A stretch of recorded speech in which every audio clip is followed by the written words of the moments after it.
Comenzamos ahora el tema 2, que es el tema de matrices y sistemas lineales. Vamos a comenzar este tema con el apartado 2.1, en el que vamos a definir lo que es una matriz, vamos a definir las propiedades fundamentales y las operaciones más importantes relacionadas con las matrices, y después vamos a relacionar las matrices con un concepto que es importantísimo de la matemática en general, pero en particular del álgebra, que es el concepto de aplicación. Y en particular el concepto de aplicación lineal, ¿no? Este concepto, el concepto de aplicación lineal, al final es uno de los ladrillos sobre los que se construye, uno de los bloques sobre los que se construye todo el álgebra lineal, y además tiene una relación muy estrecha con las matrices que veremos a lo largo de este apartado, ¿no? En primer lugar, en este vídeo lo que voy a hacer es definir el concepto de matriz, definir lo que es una matriz. Voy a además definir dos operaciones sobre matrices que convierten conjuntos de matrices en espacios, como hemos visto ya, espacios vectoriales, ¿no? Y por tanto, todas las propiedades que veamos sobre espacios vectoriales, como aquellas que hemos visto en el primer tema, son aplicables también sobre espacios de matrices, como vamos a justificar. En primer lugar, vamos a definir lo que es una matriz, ¿no? Una matriz, a grosso modo, no es más que una tabla de números, ¿no? Es una tabla de números que pueden pertenecer a un cuerpo que puede ser el de los reales o el de los complejos, ¿no? Bueno, una matriz así, a grosso modo, es eso, una tabla de números, pero lo verdaderamente importante detrás de una matriz es lo que esa matriz simboliza, ¿no? Y en física, en ingeniería, en química, una matriz puede simbolizar miles de cosas, ¿no? En ingeniería mecánica una matriz puede ser una matriz de rigidez, de una estructura mecánica, puede ser una matriz, perdón, puede ser un tensor de tensiones, también de una estructura, puede ser también una matriz de impedancias en un circuito eléctrico, puede ser un millón de cosas, ¿no? Un tensor característico de un material, un tensor constitutivo que se llama de un material, que relaciona cómo se deforma el material con las fuerzas y las cargas que aparecen dentro de los materiales. Son conceptos que, bueno, son aplicaciones de las matrices, y son matrices particulares que se verán en un montón de asignaturas a lo largo de esta carrera, ¿no? Pero en esta asignatura vamos a centrarnos bueno, en definir matemáticamente qué es una matriz y en establecer propiedades que nos sirven para cualquier clase de matriz. Ya en general, una matriz nosotros la vamos a denotar, perdón, una matriz la vamos a denotar usando letras mayúsculas, ¿no? Por ejemplo, esta matriz, la matriz A, es una matriz que contiene una serie de componentes, ¿no? A las que voy a denotar, a estas veces sí, con letras minúsculas, ¿no? A minúscula, subíndices IJ, siendo I el número de fila al que pertenece el elemento y siendo la J el número de columna al que pertenece cada elemento de la matriz, ¿no? Por ejemplo, en este elemento la I vale 1 y la J vale 2, ¿no?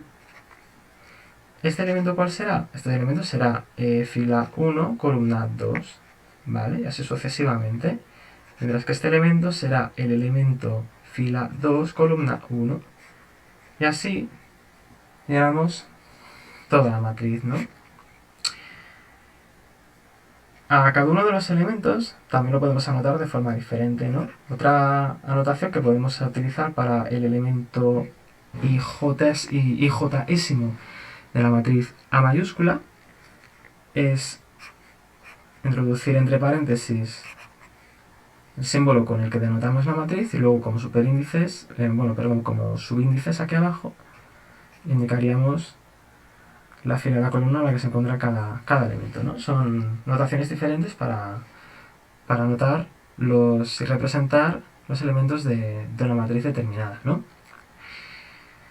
Decimos que una matriz tiene tamaño m por n, ¿no? Donde m es el número de filas y n es el número de columnas.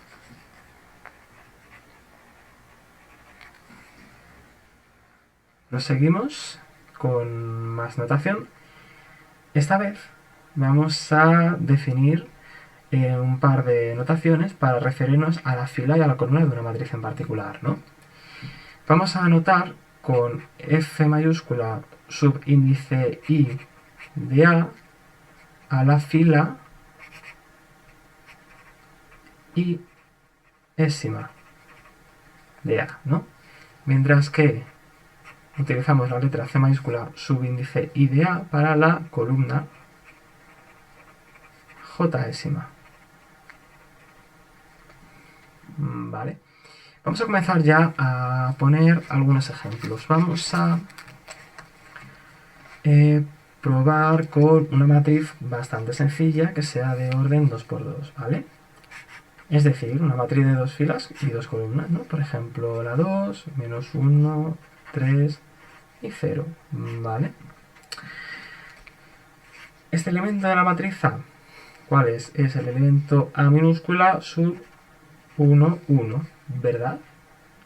Vale, ahora vamos a centrarnos en anotar la fila 1 de A, ¿no? ¿Cuál es la fila 1 de A? La 2 menos 1, ¿no? Y así con sus columnas y con el resto de sus filas, ¿no? Siempre de la misma manera. Vale. Habíamos dicho en el apartado 1.3, para aquellos que lo recuerden y aquellos que hayan visto matrices en bachillerato, que al conjunto de matrices en un determinado conjunto de matrices con un número de filas y un número de columnas determinado, ¿no? Si les definimos un par de operaciones, una operación de suma y una operación de producto de matrices por un escalar, entonces podemos comprobar muy fácilmente que esos conjuntos de matrices con esas operaciones cumplen todas las propiedades de los espacios vectoriales, ¿no? Y por lo tanto podemos considerar estos conjuntos de matrices como espacios vectoriales. Proseguimos con este ejemplo en 2×2, ¿no? Vamos a decir que esta matriz pertenece al conjunto de las matrices reales de orden 2×2, ¿no? Donde 2 es el número de filas y el número de columnas en este caso, ¿vale? Ahora vamos a definir esas operaciones que nosotros vemos en la presentación, ¿no? Definimos una suma de matrices como la matriz cuyos elementos son la suma de los elementos de cada una de las matrices, y el producto escalar como el producto de una matriz por un escalar, es decir, el producto de cada uno de los elementos de la matriz por un escalar determinado. Vamos a poner un ejemplo para aclarar la notación que vemos en la presentación, ¿no? Hemos definido una matriz A. Vamos a definir ahora una matriz B, ¿vale? Que evidentemente para poder sumarse tiene que pertenecer al mismo conjunto, ¿no? Vamos a definir la matriz B, menos 1, 5, 7, menos 7, 8 aquí abajo, ¿vale? Sumar dos matrices es simplemente sumar sus elementos, ¿no? Por ejemplo, esto es 2 menos 1, esto es 5 menos 1, 8 más 3 y menos 7, ¿verdad?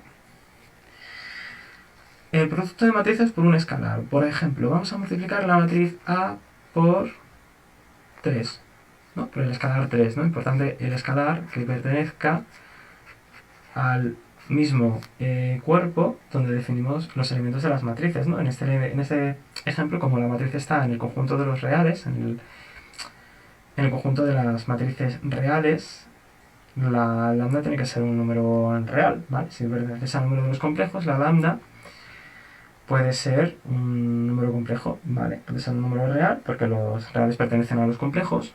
También puede ser un número con parte imaginaria nula, ¿vale? Un número en el cuerpo de los complejos, ¿no? En este caso, 3 por A, ¿qué sería?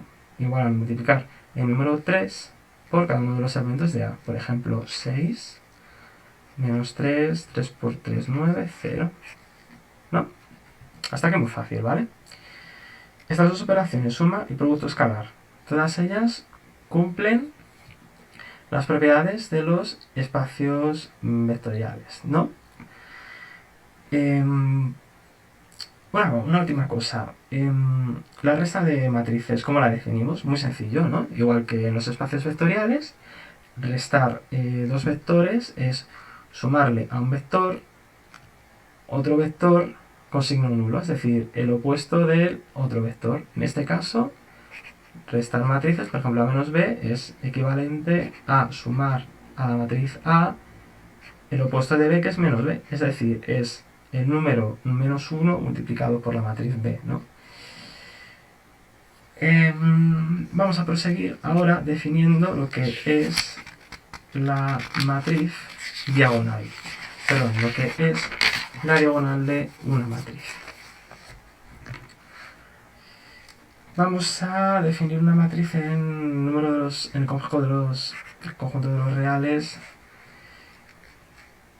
de orden 3×3, ¿no? 5, 0, 7, 9, 8, menos 4, menos 3, 0, 1, ¿no? Todos aquellos elementos que tengan igual índice de fila que de columna son los llamados elementos diagonales de la matriz, ¿no? Y igual a j, si igual sobre a j, entonces a sub i j es elemento diagonal. En este caso, ¿cuáles son los elementos diagonales? Los que rodeo, ¿vale? Sobre el cuaderno. Al conjunto de los elementos diagonales de una matriz los llamamos la diagonal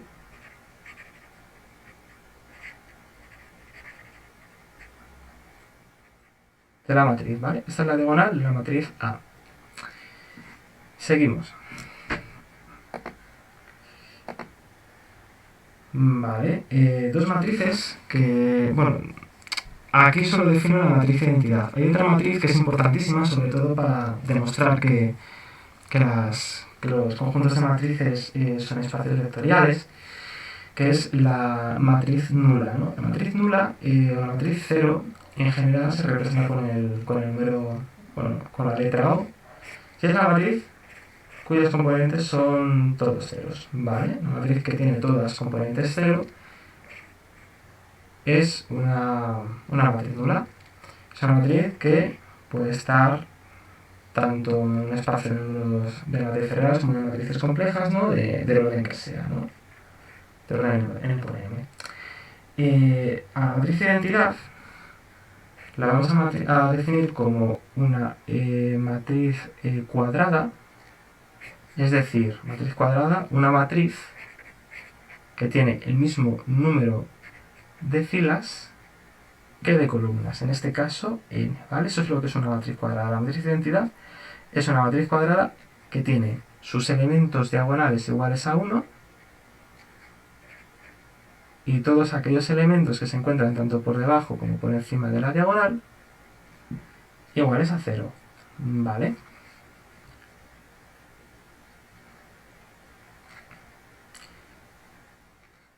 Ahora vamos a definir lo que es la traza de la matriz y lo que es la transpuesta de una matriz.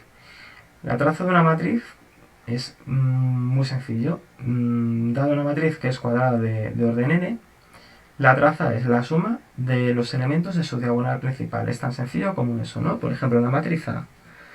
¿Cuál sería la traza de esta matriz? La suma de 5 más 8 más 1, ¿no? 8 más 1, 9, más 5, 14. Esa es la traza de la matriz A. Ahora vamos a ver el concepto de transpuesta de una matriz, ¿no? A la transpuesta de una matriz, en este caso vamos a definir una matriz P, que no va a ser cuadrada, que va a ser rectangular, y la vamos a definir en el conjunto de los números, en el conjunto de las matrices complejas de orden 2×3, ¿vale? Por ejemplo, menos i, 4, 1 más i, 0, y 7 menos 2i, ¿vale? Esta es nuestra matriz compleja. ¿Perteneciente a dónde? Al espacio de las matrices complejas de orden 2×3, ¿vale? 2×3.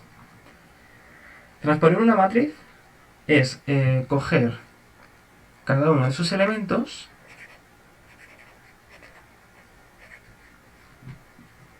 y invertir los índices de la fila, y el índice de la fila y el índice de la columna, ¿vale? Es decir, tenemos que construir una matriz P transpuesta tal que el elemento IJ de la matriz B sea el elemento JI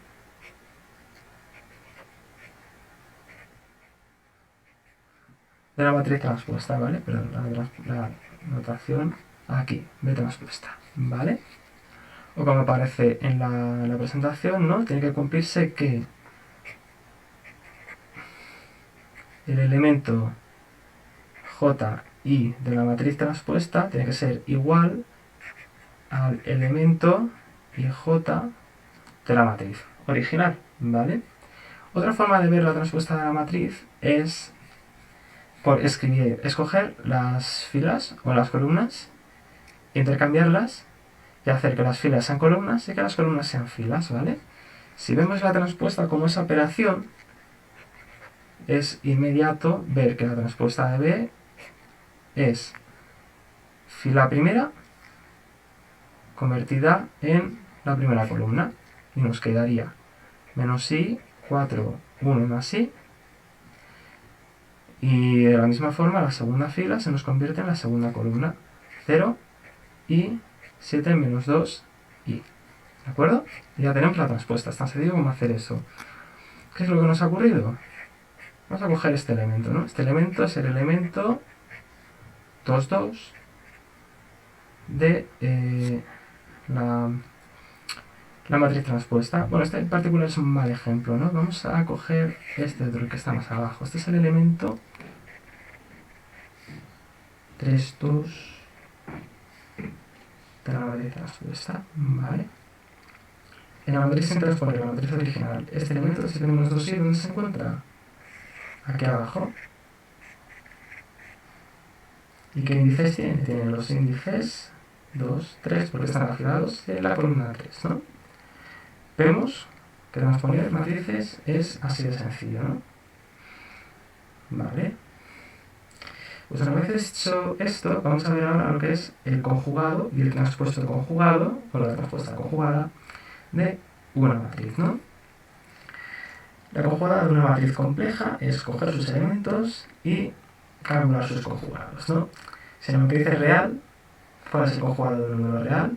El mismo número real, porque la operación del conjugado solo afecta a las partes imaginarias de los números, ¿no? Vamos a poner un ejemplo para recordar así lo que es el conjugado de un número complejo, ¿no? Si nosotros tenemos un z que es igual a 1 más i, el conjugado de z es 1 menos i, ¿verdad? Ahora vamos a volver aquí a la matriz B, ¿vale? Que habíamos definido antes. ¿Cuál es el conjugado de esta matriz? Menos i se convierte en i, 4 se mantiene constante, 1 más i se convierte en 1 menos i, esto es 0, esto es menos i, y esto es 7 más 2i, ¿vale? Y eso lo llamaríamos, aquí abajo, el conjugado de la matriz B, ¿vale? Ahora vamos a ver la transpuesta conjugada. La transpuesta conjugada de una matriz es una operación que combina la conjugada con la transpuesta, es decir, dada una matriz compleja o real, vamos a hacerlo con una matriz compleja bastante sencilla, la matriz C igual a 2 menos i menos 4 más 1, 0, 1 menos i, ¿vale? Una vez más, esto pertenece al espacio de las matrices complejas de orden 2×3, ¿vale? Primero transponemos la matriz, ¿vale? Vamos a denotar la transpuesta conjugada como C super H. Y lo primero que tenemos que hacer es transponer la matriz. Una vez transpuesta la matriz, tenemos que cambiar los signos de las partes imaginarias de los números que hay dentro de la matriz, ¿no? Que es simplemente la conjugada. Transponer la matriz es eso, es escribir las filas como columnas, las columnas como filas. Aquí nos quedaría 2 menos i menos 4. Y aquí nos quedaría i más 1, 0, 1 menos i. ¿Vale? Ahora, ¿qué nos queda? Conjugada de c transpuesta. El menos i se nos convierte en un más i. El i menos 1 se nos convierte en un menos i más 1. Y el 1 menos i en un 1 más i. ¿Vale? Y ya lo tenemos. Claro, por supuesto, como vemos aquí en la presentación, las propiedades que tiene que cumplir la matriz conjugada es que cada elemento de la matriz conjugada, el elemento ij de la matriz A conjugada, tiene que ser igual al conjugado de cada uno de los elementos, el ijésimo de la matriz A, si conjugar la matriz A original. Y en el caso de la transpuesta conjugada, el elemento ij de la transpuesta conjugada de A tiene que ser igual al conjugado del elemento ji de la matriz original, ¿no? Bueno, continuamos con algunas definiciones de lo que son las matrices triangulares, ¿no? Dada una matriz a cualquiera, decimos que es triangular superior si todos los elementos por debajo de la diagonal principal son nulos, ¿no? Vamos a verlo con un ejemplo. Una matriz A, vamos a volver a las matrices reales por un momento. Vamos a hacer una matriz A 3×3 cuadrada, ¿no? Muy sencilla. 1, 2, 3. Perdón. 0, 0, 0. Este elemento es el menos 3, este elemento es el 4 y este es el menos 8. ¿Vale? ¿Cuál es la diagonal principal de esta matriz? Esta, ¿verdad?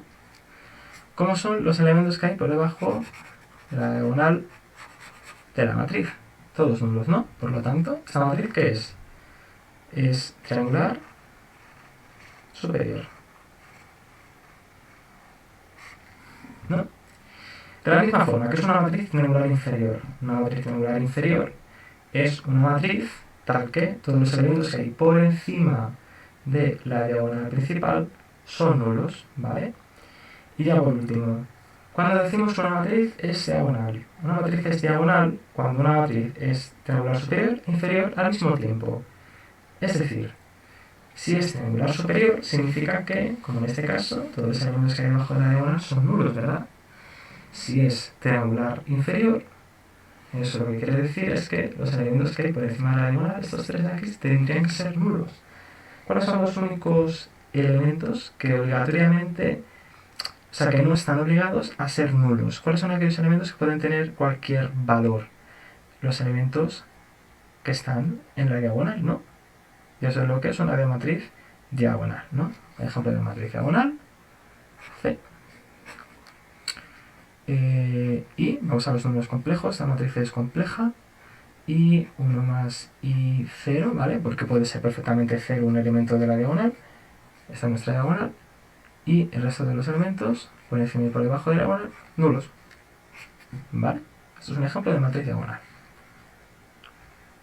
Ahora vamos a definir lo que quiere decir la simetría de matrices y la hermeticidad de matrices, ¿vale? Simetría de matrices. Una matriz cuadrada, regresamos ahora a las matrices cuadradas.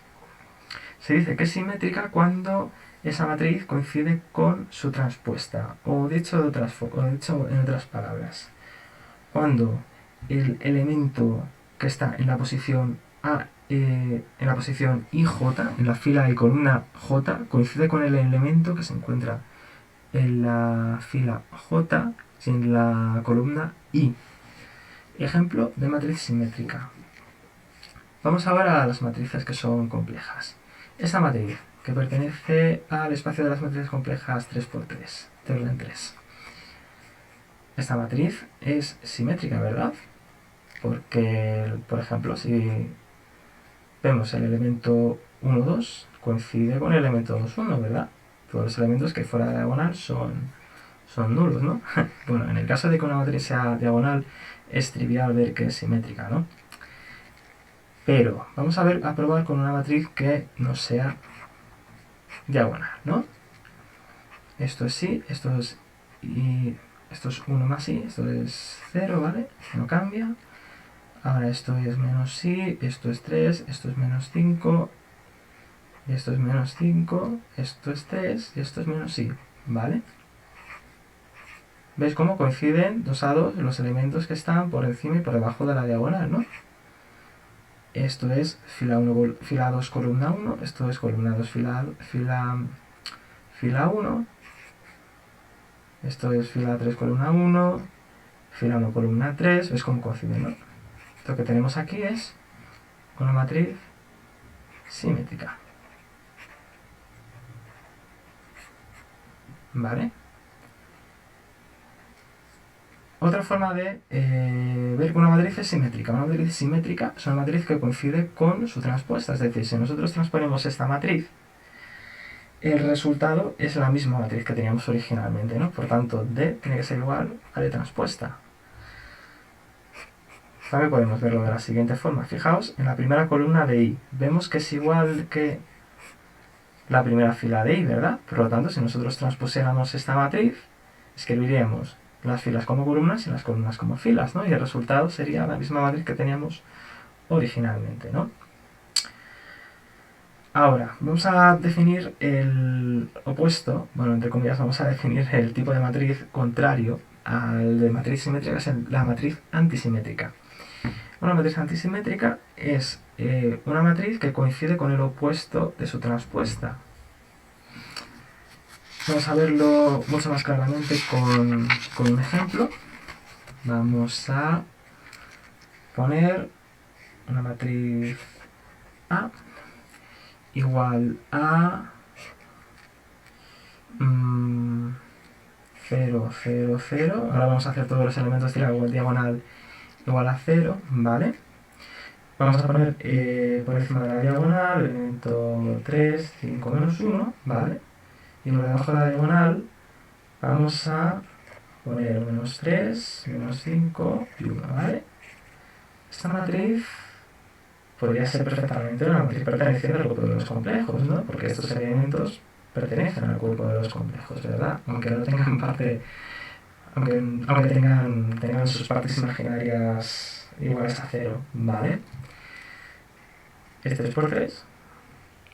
Y como vemos aquí, los elementos que están fuera de la diagonal tienen signos opuestos, ¿no? Si nosotros calculásemos la transpuesta de esta matriz, el resultado sería la matriz 0, 3, 5, menos 3, 0, menos 1 y menos 5, 1, 0.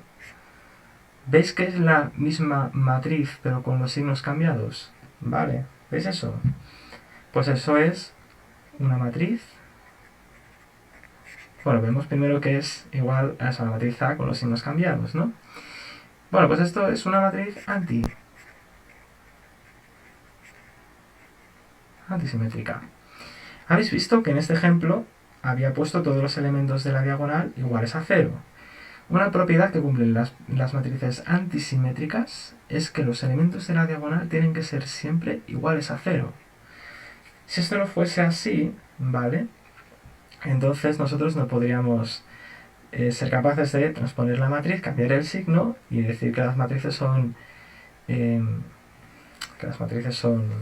iguales, ¿vale? Porque habría que cambiar el signo en los términos de la diagonal y entonces ya no se cumpliría la propiedad de las matrices antisimétricas, ¿vale? Una matriz hermítica, ¿vale? Para las matrices hermítica y antihermítica ya entramos de lleno en los números complejos, ¿no? Entramos de lleno en las matrices complejas. Una matriz se dice hermítica si coincide con su transpuesta conjugada, es decir, si todo elemento AJI es igual al conjugado del elemento A y J, ¿vale? Para todos subíndices I y J, I fila, J columna, ¿vale? Bueno, una matriz simétrica, ¿estaréis de acuerdo con que es siempre hermítica, ¿no? Una matriz real que es simétrica siempre va a ser hermítica. ¿Por qué? Pues simplemente porque, si os fijáis, la transpuesta de un número real es el mismo número real, sin cambiar, sin haber cambiado, ¿no? Por lo tanto, es la misma propiedad, ¿no? Eso para las matrices reales. Para las matrices que son complejas, ya es diferente, ¿vale? Vamos a verlo como un ejemplo. Vamos a definir una matriz C igual a 1, 2, menos 4 elementos de la diagonal, ¿vale? Ahora vamos a poner sobre la diagonal los elementos menos i, 1 más i, 3i, ¿vale? Y por debajo de la diagonal vamos a poner menos 3i, 1 menos i, ¿vale? Y i, ¿vale? Si ahora nosotros calculamos el transpuesto conjugado de esta matriz, ¿qué es lo que obtenemos? Obtenemos la primera fila convertida en la primera columna, 1 menos i, 1 más i, la segunda fila convertida en la segunda columna, menos i, 2 menos 3i, perdón.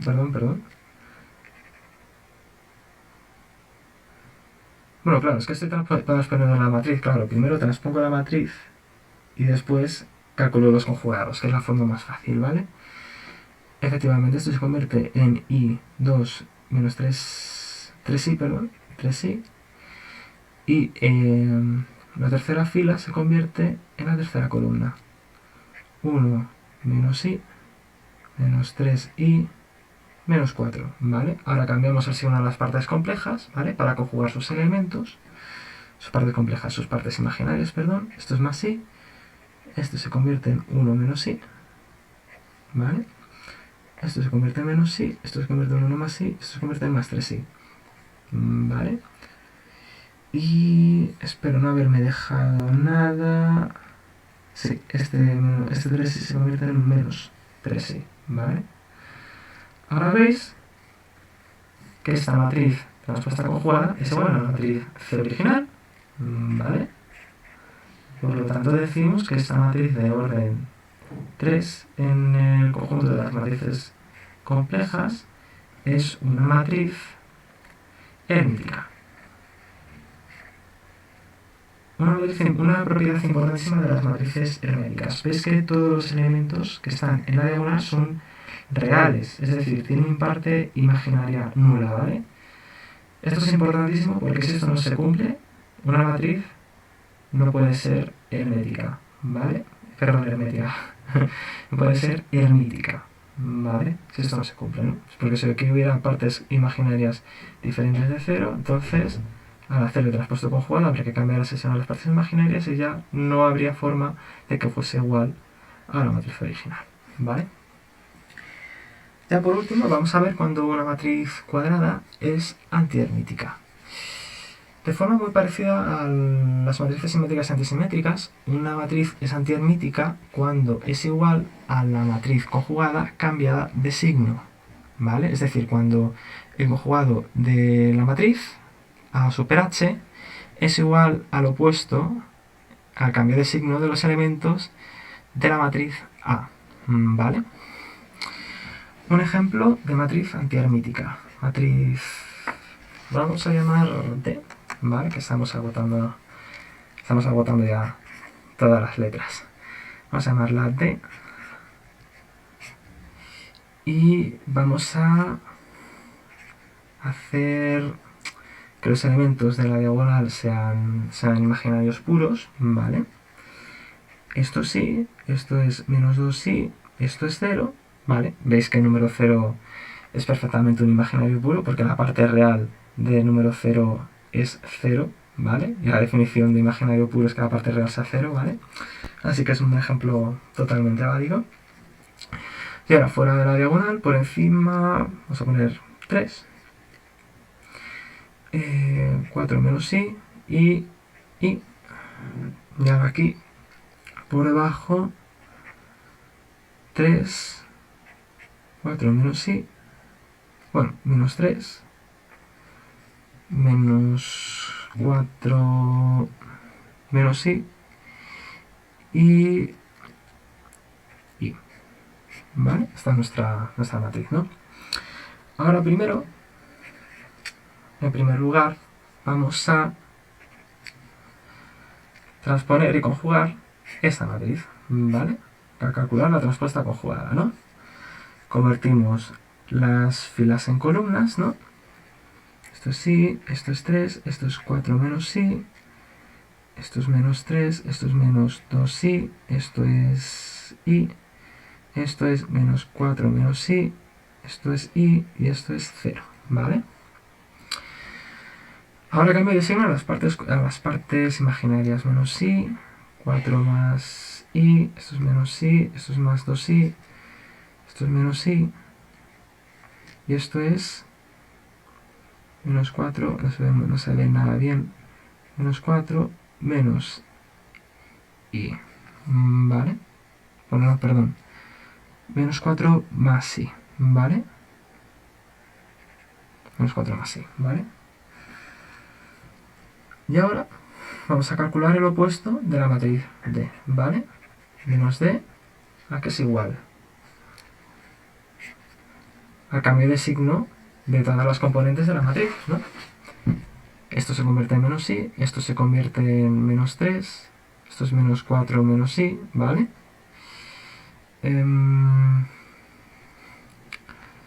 Esto es 3, esto es 2I, esto es menos I, ¿vale? A ver, ¿qué he hecho mal? Sí, menos 4 más I, perdón, menos 4 más I. Y esto es 4 más I. Y esto es menos I y esto es 0, ¿vale? Vemos que la respuesta conjugada de D es igual al opuesto de D. Si esto se cumple, decimos que esta matriz es anti-hermítica, ¿vale? Habíamos dicho que las matrices hermíticas son una condición necesaria, pero no suficiente, no suficiente, pero sí necesaria para que una matriz pudiese ser hermítica, es que los elementos que hubiese en la diagonal principal fuesen reales, es decir, que tuviesen parte imaginaria 0. En el caso de una matriz antihermítica, una condición necesaria, aunque no suficiente, ¿vale?, es que todos los elementos que haya en la diagonal principal sean imaginarios puros, ¿vale? Porque igual que antes, si fuesen números con parte real no nula, ¿vale?, entonces no habría forma de que se cumpliese esta propiedad, ¿vale? No podríamos de ninguna manera hacer que se cumpliese, ¿vale? Ok, bueno, vemos que son iguales las matrices, ¿no? Y por tanto esta matriz es antihermítica, ¿no? Y bueno, ya con esto terminamos este vídeo, ¿vale? Que era sobre determinantes y sobre propiedades elementales de las matrices, ¿vale? Y bueno, ya en el próximo vídeo ya definimos lo que es una aplicación y andremos de lleno en las propiedades de las aplicaciones, en particular de las aplicaciones lineales.